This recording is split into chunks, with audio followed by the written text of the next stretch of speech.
सूरज कुमार 4,50,000 रुपए का ऋण ऑटो डेंटिंग पेंटिंग वर्कशॉप के लिए। साबिया शेख 5 लाख रुपए का ऋण बुटीक के लिए। मनीषा कुशवाहा 5 लाख का ऋण बुटीक के लिए। प्रशांत सिंह 5 लाख का ऋण रेस्टोरेंट के लिए। और इसके बाद चयनित आंगनबाड़ी कार्यकर्तियों को नियुक्ति पत्र दिया जाएगा। कल्याणपुर खुर्द की ज्योति देवी आंगनबाड़ी की कार्यकर्तियां। विजयनगर ए की नीलम गौतम।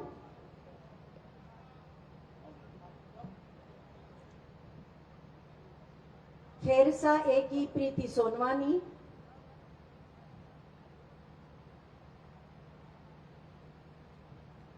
पिपौरी ए की सोनम कुशवाहा।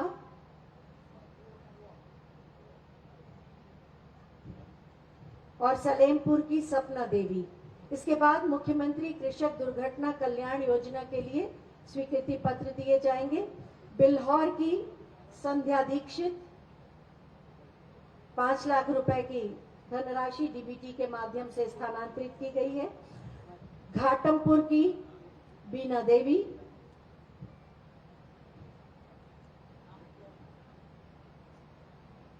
घाटमपुर की राजरानी।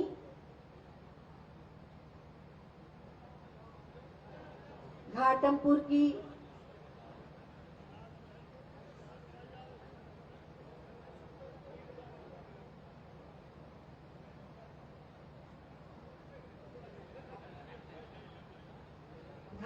की सुषमा।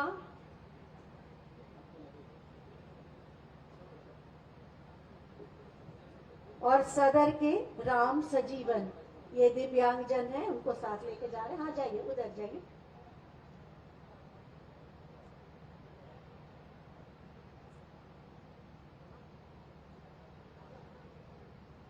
ये हैं मुख्यमंत्री कृषक दुर्घटना कल्याण योजना के लाभार्थी। बहुत बहुत धन्यवाद माननीय मुख्यमंत्री महोदय। मैं चाहूंगी एक बार जोरदार तालियां इन सभी लाभार्थियों के लिए। आपके शुभकामनाओं की।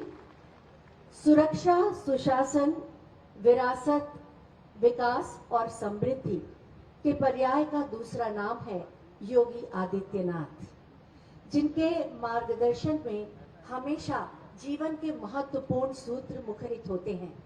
बिठूर की इस पावन धरती पर मैं बहुत ही आदर के साथ माननीय मुख्यमंत्री महोदय से अनुरोध करूंगी कि अपने आशीर्वचनों से, अपने मार्गदर्शन से हमें अनुग्रहित करें। आप सबकी जोरदार तालियों के प्रणाम के साथ।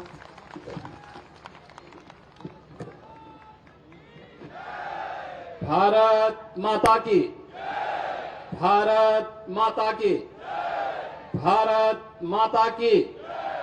गंगे मैया की, गंगे मैया की। छत्रपति शिवाजी महाराज की, छत्रपति शिवाजी महाराज की। नमः पार्वती पतिये हर हर।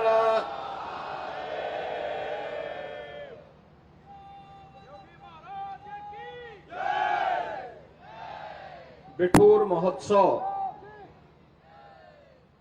के आज के इस आयोजन में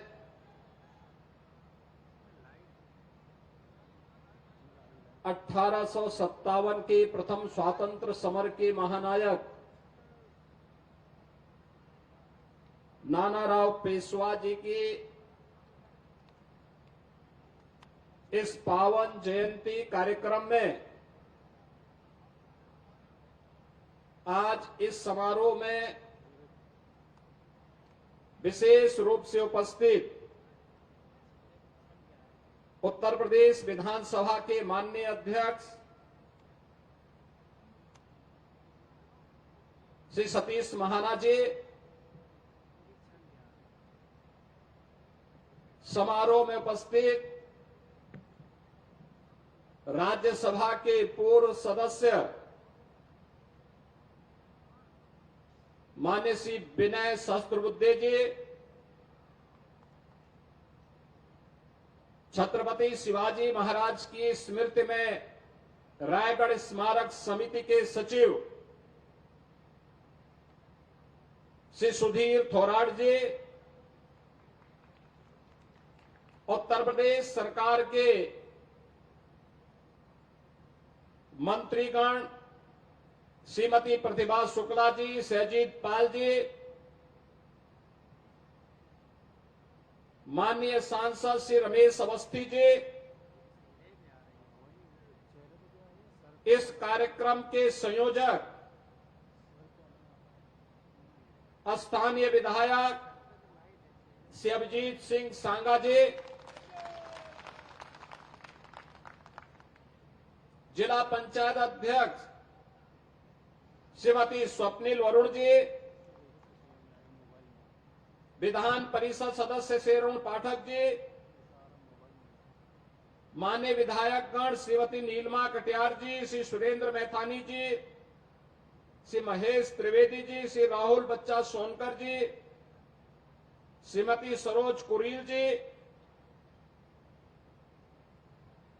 प्रदेश उपाध्यक्ष भारतीय जनता पार्टी श्रीमती कमलावती सिंह जी, क्षेत्रीय अध्यक्ष श्री प्रकाश पाल जी, जिला अध्यक्ष उपेंद्र पासवान जी, पूर्व विधायक श्री रघुनंदन भदौरिया जी, सुरेश अवस्थी जी, कानपुर और खास तौर पर बिठूर से जुड़े हुए मेरे सभी उपस्थित बहन और भाइयों, आज भारत माता के महान सपूत, देश के प्रथम स्वतंत्र समर के महानायक के रूप में बिठूर को अपना केंद्र बिंदु बनाकर के भारत की आजादी के लिए लड़ने वाले महायोद्धा नानाराव पेशवा जी की पावन जयंती है। बिठूर महोत्सव का मुख्य समारोह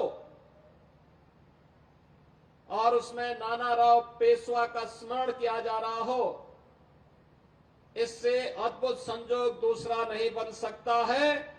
इस अवसर पर भारत माता के इन महान सपूतों की स्मृतियों को नमन करते हुए मैं उत्तर प्रदेश वासियों की ओर से उन्हें कोटि कोटि नमन करते हुए विनम्र श्रद्धांजलि अर्पित करता हूं।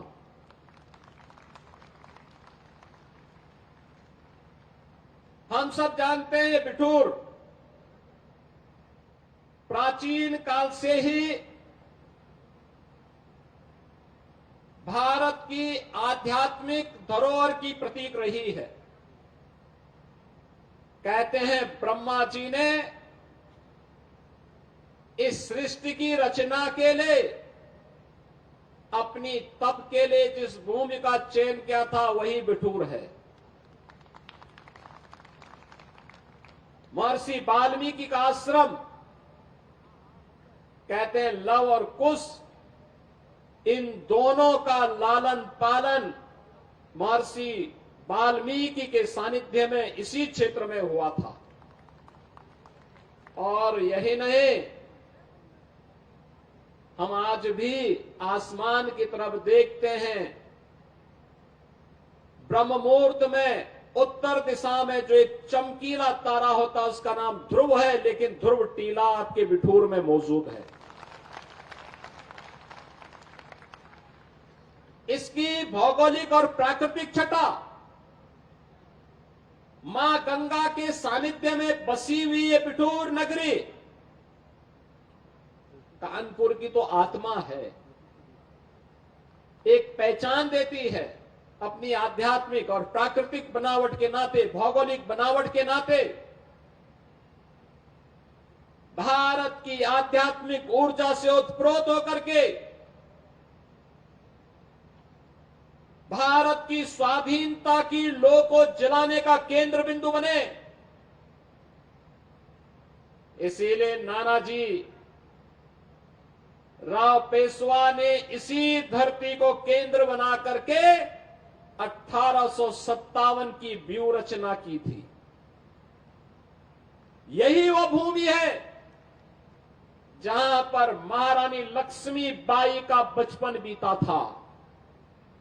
उन्होंने घुड़सवारी सीखी थी, तीरंदाजी सीखी थी, युद्ध कला के नए नए गुण सीखे थे। यही वह भूमि है जो देश के अंदर क्रांतिकारियों के लिए एक नई प्रेरणा स्थली बनी थी। और कौन ऐसा भारतीय होगा बिठूर के नाम पर, छत्रपति शिवाजी महाराज के नाम पर, नानाराव पेशवा जी के नाम पर, महारानी लक्ष्मीबाई के नाम पर और त्यात्या टोपे के नाम पर उसके स्वयं की धमनियों में राष्ट्रभक्ति के रक्त का संचार न हो पाता हो। हर भारतीय गौरव के साथ इन महापुरुषों का स्मरण करता है और याद करना, इन महापुरुषों, इन महानायक और इन महायोद्धाओं का ही रणनीति, राष्ट्रभक्ति और शौर्य पराक्रम का प्रतीक था कि 1857 में महारानी लक्ष्मीबाई ने इसी बिठूर में रह करके बचपन में जो युद्ध कला के गुण सीखे थे, 1857 में अंग्रेज झांसी पे कब्जा नहीं कर पाए थे, नहीं कर पाए थे। धोखे से 1858 में उन्होंने महारानी लक्ष्मीबाई से धोखे से हमला करके उन्होंने झांसी में महारानी लक्ष्मीबाई से युद्ध किया था। 1857 में अंग्रेज बुरी तरह परास्त हुए थे और उस समय अंग्रेजों ने बड़ी चालाकी के साथ, बड़ी धूर्ततापूर्ण तरीके से जो छल महारानी लक्ष्मीबाई के साथ किया था, अगर समय रहते इस छल के बारे में थोड़ी भी भनक लग गई होती, तब तक त्यात्या टोपे के नेतृत्व में नाना राव पेशवा की सेना वहां पहुंच चुकी होती। अंग्रेजों का कचमूर ये लोग झांसी में ही निकाल दिए होते। 1857 में फिर महारानी लक्ष्मीबाई झांसी को पूरी तरह सुरक्षित करने में सफल हो गई होती। लेकिन आज भी अपने शौर्य पराक्रम के लिए न केवल बिठूर जानी जा रही है, बल्कि झांसी की रानी लक्ष्मीबाई हर एक के लिए प्रेरणा बन गई। और आज बिठूर महोत्सव में हम स्मरण कर रहे हैं इन महान योद्धाओं को। और आज का दिन इसलिए भी महत्वपूर्ण है कि आज भारत माता के 3 अमर बलिदानियों, 3 महान क्रांतिकारियों, सरदार भगत सिंह, सुखदेव और राजगुरु का भी बलिदान दिवस है। देश की आजादी के लिए हंसते हंसते फांसी के फंदे पर चूमने वाले ये महान क्रांतिकारी आज भी भारत के युवाओं के लिए एक नई प्रेरणा है। राष्ट्रभक्ति से उत्प्रोत थे। जीवन का एक ही लक्ष्य था, हर हाल में अपने देश को गुलामी की बेड़ियों से मुक्त करना। आज का दिवस इन तीनों महान क्रांतिकारियों का बलिदान दिवस भी है। और 1942 के अंग्रेजों भारत छोड़ो इस महाअभियान को पूरी मजबूती के साथ आगे बढ़ाने वाले डॉक्टर राम मनोहर लोहिया जी की भी आज पावन जयंती है। मैं इस अवसर पर भगत सिंह, सुखदेव और राजगुरु की स्मृतियों को भी नमन करते हुए विनम्र श्रद्धांजलि देता हूं और डॉक्टर राम मनोहर लोहिया की पावन जयंती पर भी उन्हें विनम्र श्रद्धांजलि अर्पित करते हुए जो उन्होंने स्वतंत्र भारत में भारत के लिए किस प्रकार की व्यवस्था उपादेय हो सकती है, इसके लिए जो कार्य किया था, जो संघर्ष किया था, आज कैसे नया भारत उन मार्गों का अनुसरण करते हुए आगे बढ़ रहा है, इसकी एक झलक आपने पिछले दिनों देखा होगा। मैं कानपुर वासियों को धन्यवाद देता हूं, बिठूर वासियों को भी धन्यवाद देता हूं कि प्रयागराज में महाकुंभ का आयोजन पौष पूर्णिमा 13 जनवरी से 26 फरवरी महाशिवरात्रि तक संपन्न हुआ। बड़ा भव्य और दिव्य आयोजन था। इस भव्य और दिव्य आयोजन के साथ हम सबको जुड़ने का अवसर प्राप्त हुआ था, लेकिन देश और दुनिया के 66 करोड़ से अधिक श्रद्धालु वहां पर आए और ये श्रद्धालु व्यवस्था को लेकर के सरकार की जिम्मेदारी थी। सरकार ने डबल इंजन की सरकार ने आदरणीय प्रधानमंत्री जी के मार्गदर्शन में उस प्रकार की व्यवस्था की थी, लेकिन यह आयोजन तब तक सफलता की नई ऊंचाइयों तक नहीं प्राप्त हो सकता था जब तक, बहनों और भाइयों, जब तक इस आयोजन के लिए अविरल और निर्मल गंगा नहीं होती। अविरल और निर्मल गंगा की परिकल्पना को साकार करने में आपने योगदान दिया है। याद करिए, इसी कानपुर में, सीसामऊ में 2019 के पहले प्रतिदिन 4 करोड़ लीटर सीवर गिरता था गंगा नदी में, लेकिन आज सीसामऊ का सीवर पॉइंट आज वो सेल्फी पॉइंट हो गया है। आज वहां पे एक भी बूंद सीवर नहीं गिरता है। अविरल और निर्मल गंगा के बगैर कुंभ की सफलता पर प्रश्न खड़े हो गए होते, लेकिन महाकुंभ की सफलता के लिए जो बुनियादी आधार था उसमें आपका भी योगदान है और आतिथ्य स्वीकार सत्कार के लिए भी आप लोगों ने कानपुर को तैयार किया। इसके लिए भी मैं आपका अभिनंदन करता हूं। आप सभी कानपुर वासियों को हृदय से धन्यवाद देता हूं। बहनों और भाइयों, हम आभारी हैं प्रधानमंत्री मोदी जी के, जिन्होंने नमामि गंगे परियोजना के माध्यम से अविरल और निर्मल गंगा भारतवासियों को पुनः दी है। याद करिए, गंगा एक्शन प्लान 1986 में बनी, लेकिन 2014 तक आते आते मां गंगा पहले से ज्यादा प्रदूषित हो गई थी। प्रदूषण का आलम यह था कि गंगा नदी में जलीय जीव नष्ट हो गए थे। उस समय तमाम प्रश्न खड़े होते थे और आज मैं कह सकता हूं, महाकुंभ की सफलता नमामि गंगे की सफलता को प्रदर्शित करता है। प्रधानमंत्री जी ने 2014 में जो सपना देखा था गंगा मैया के लिए, आज महाकुंभ की सफलता उसके साथ जुड़ करके और नई ऊंचाइयों तक उसे पहुंचाई है। गंगा नदी में अब फिर से जलीय जीव दिखाई देने लग गए हैं। डॉल्फिन फिर से दिखाई दे रही है। अब अविरल और निर्मल गंगा के दर्शन हमें हो रहे हैं। यह अपनी विरासत के प्रति हमारे अंतःकरण को प्रस्तुत करता है। अगर विरासत और विकास की जिस नए भारत की परिकल्पना को मोदी जी ने हम सबको दिया है, आज उसका साकार स्वरूप हम सबको हर एक स्तर पर देखने को मिल रहा है। ये वही स्वरूप है जो नए भारत के रूप में हम सबको आगे बढ़ने के लिए प्रेरित कर रहा है। और बिठूर महोत्सव उसी श्रृंखला का एक महत्वपूर्ण कड़ी बनने जा रही है।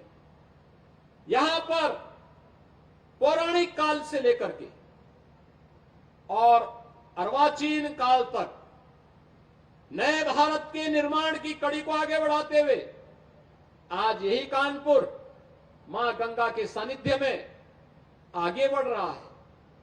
कभी देश का मैनचेस्टर कहा जाने वाला कानपुर अपने टेक्सटाइल उद्यम के लिए माना जाता था, लेकिन जिन लोगों के मन में भारत और भारतीयता के प्रति नफरत थी, उन्होंने कानपुर को भी, कानपुर की उद्यमिता को भी पूरी तरह नष्ट करके रख दिया। कानपुर के उद्योग बंद कर दिए गए, कानपुर में बेरोजगारी छाने लग गई, अव्यवस्था पैदा हो गई। ये कानपुर ऐसे लगने लग गया जो कभी देश के 4 महानगरों में जिसकी गिनती होती थी, वह कानपुर नगर वीरान जैसा हो गया। वीरानी छा गई, कनेक्टिविटी से वंचित कर दिया गया, मां गंगा को प्रदूषित कर दिया गया, एयरपोर्ट बंद हो गया, उद्योग बंद हो गए, हर जगह लाचारी लाचारी। आप याद करिए, जब कानपुर के साथ ये हो सकता है तो देश के साथ इन लोगों ने क्या नहीं किया होगा, देश के संसाधनों में किस कदर लूट नहीं मचाई होगी।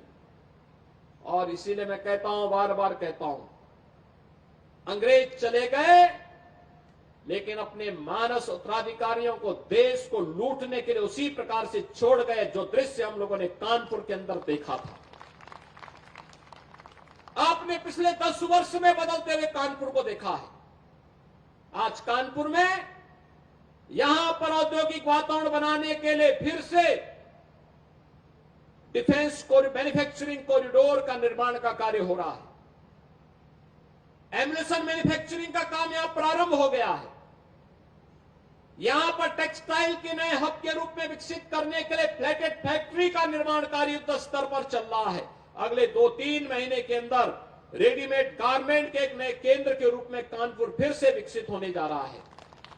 ये कानपुर फिर से एयर कनेक्टिविटी के साथ जुड़ चुका है। वंदे भारत ट्रेन की सुविधाएं कानपुर से दिल्ली के बीच, अन्य नगरों के बीच फिर से प्रारंभ हो चुकी है। और रोड कनेक्टिविटी के लिए तो कहना ही क्या है। आउटर रिंग रोड हो या फिर लखनऊ कानपुर के बीच में ग्रीनफील्ड एक्सप्रेसवे का निर्माण, गंगा एक्सप्रेसवे के निर्माण होने के बाद पश्चिमी उत्तर प्रदेश और पूर्वी उत्तर प्रदेश की दूरी को और कम करने में कानपुर से मदद मिलेगी। नए नए इंफ्रास्ट्रक्चर का डेवलपमेंट आज कानपुर के अंदर हम सबको देखने को मिल रहा है। अब ये कानपुर केवल एक बिखरा हुआ नगर नहीं, वीरान नगर नहीं, बल्कि नए भारत का अपनी विरासत और विकास के साथ जुड़ने वाले महानगर के रूप में देखने को मिल रहा है। 2021 में कानपुर की मेट्रो प्रारंभ हो चुकी है। फर्स्ट फेज का काम कंप्लीट हो गया है और अगले कुछ ही महीनों में हम इसके सेकंड फेज को भी लोकार्पण करने जा रहे हैं। कानपुर आज मेट्रो सिटी भी हो गया है, स्मार्ट सिटी भी हो गया है। कानपुर आज उद्योग को पुनर्जीवित करने वाला सिटी भी हो गया है। तो अपनी आईआईटी कानपुर की मदद से इनोवेशन का भी एक नया हब बनकर के फिर से उभर रहा है। उस कानपुर महानगर के अंदर आज हम सब इस महापुरुष की पावन जयंती कार्यक्रम के साथ यहां पर हम लोग जुड़ रहे हैं। और मुझे कहने में कोई संकोच नहीं, ये कानपुर ही है जहां बिठूर के माध्यम से देश के प्रथम स्वतंत्र समर की लौ को आगे बढ़ाने के लिए यहीं से नानाराव पेशवा ने देश भर के राजाओं को जिस गुप्त संदेश के माध्यम से जोड़ने का काम किया था, वह भूमि भी बिठूर ही थी। बिठूर से ही ये चीजें आगे बढ़ती है। और इसीलिए कानपुर का स्मरण देश की आजादी के लिए अत्यंत महत्वपूर्ण हो जाता है। बहनों और भाइयों, आज हम कानपुर के अंदर ढेर सारी विकास की इन योजनाओं को लेकर के चल रहे हैं। और मैं इस अवसर पर आप सबको इस बात के लिए आश्वस्त करता हूं। आज भी हम लोगों ने कानपुर के बारे में विधानसभा के अध्यक्ष जी के साथ, यहां के माननीय जनप्रतिनिधियों के साथ मिलकर के एक बृहद योजना को आगे बढ़ाने की कार्रवाई को आगे बढ़ाया है। और जो बात यहां के स्थानीय विधायक कह रहे थे कि यहां पर भी ब्रह्मवर्त कॉरिडोर का निर्माण होना चाहिए, यहां की कनेक्टिविटी के लिए जो भी गैप बचे हुए उनको हम ठीक करें, तो स्वाभाविक रूप से अपेक्षा होनी चाहिए और बिठूर को उसका गौरव प्राप्त होना ही चाहिए।